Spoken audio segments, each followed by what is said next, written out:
Well, ladies and gentlemen, there's going to be some very, very upset people here by all of this.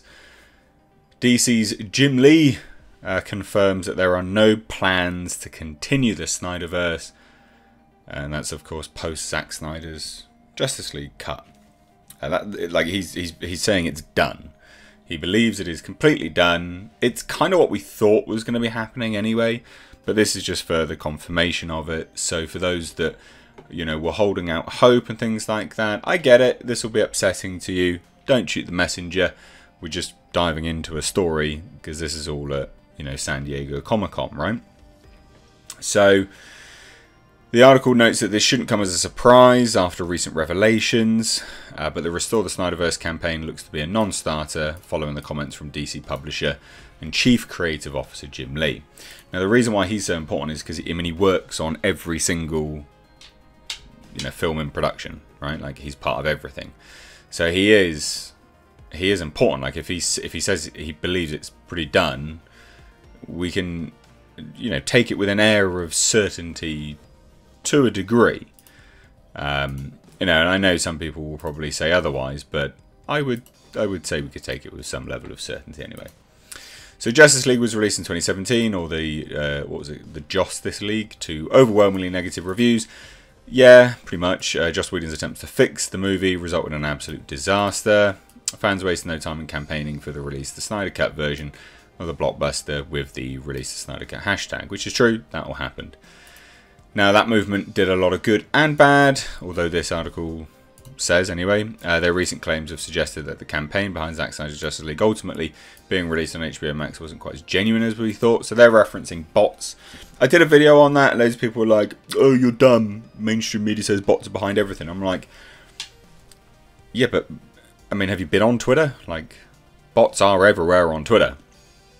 And someone even said, I'm being stupid or something like that by thinking that they would create bots to generate hype. And I was like, I mean, these people paid for a plane to fly around, for goodness sake. I think making a few bots isn't, you know, beyond the stretch of the imagination.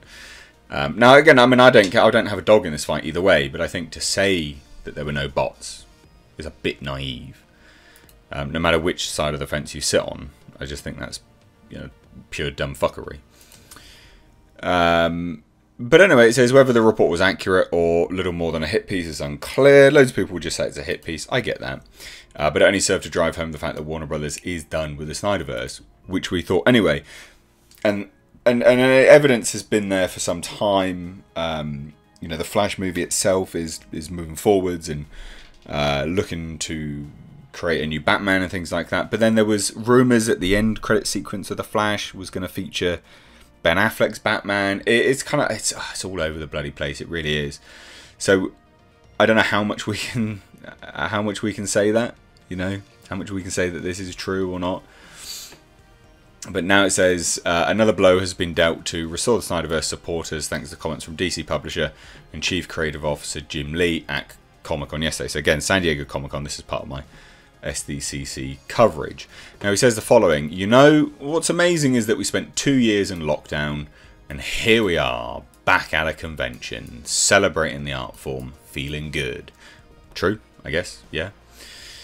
And again, this is why his particular comments are important. I work on the projects that are in development. He works on everything. And so I think the Snyder Cut was Zack's vision realised, and it was a really satisfying story told, but there's no plans for additional work on that material. Now, I mean, that could mean so many different things, right? Like, it could. But he follows it up and says, so I was happy to help contribute to the pitch for the other stuff, and it was kind of fun to actually see that stuff get out there, because I did that years ago. I actually thought it had been erased, but they'd kept it in storage. Now, he's talking about the sort of large storyboards that were on show and stuff like that. So it was a pretty like major thing. Now, the comments itself, you know, he's saying that there's no plans for additional work on that material. So you can take that one of a few ways, really. You could sit there and say, well, you know, there's no additional work on that material, but there's going to be work on other material in that universe. I get that. It doesn't really sound like that's what he's saying. And there is a clip of it as well. Like, you can find this over on Twitter. So, yeah, go there if you want to listen to it itself. The audio and video wouldn't come up amazing on here, so I'm not going to bother. Now, he's referencing the storyboards that were put on display for the unmade Justice League sequels, but it now seems clearer than ever that they won't become a reality on streaming or as comic books, as some fans had hoped. Again, we're not surprised, but there will be many fans who are disappointed by these comments. Now, they state that The Flash is expected to close the door on the Snyderverse, but again, we heard a rumour that the post-credit scene is Ben Affleck going, "I need your help, Flash, blah, blah, blah, you did something, whoa, Flash." So, they're leaving it open, apparently. Literally, who the hell knows? So this world is on borrowed time, and on the plus side, we'll always have ZACK SNYDER'S Justice League on HBO Max. So what do you guys think? I mean, for this, to me, this hasn't, you know, the writing's been on the wall for a while for this. I know this is going to annoy a lot of people. I'm aware. I'm also seeing this for the first time. Related, ZACK SNYDER under fire for quoting Mussolini while promoting Justice League digital release. That's a bit weird. Probably shouldn't be promoting Mussolini, but never mind, I guess. So yeah, I mean, you know, are you pro Snyder cut or not? Like, you know, the Snyder universe or not? Let me know why. Do you think that there's anything behind this? Do you think that they will continue it?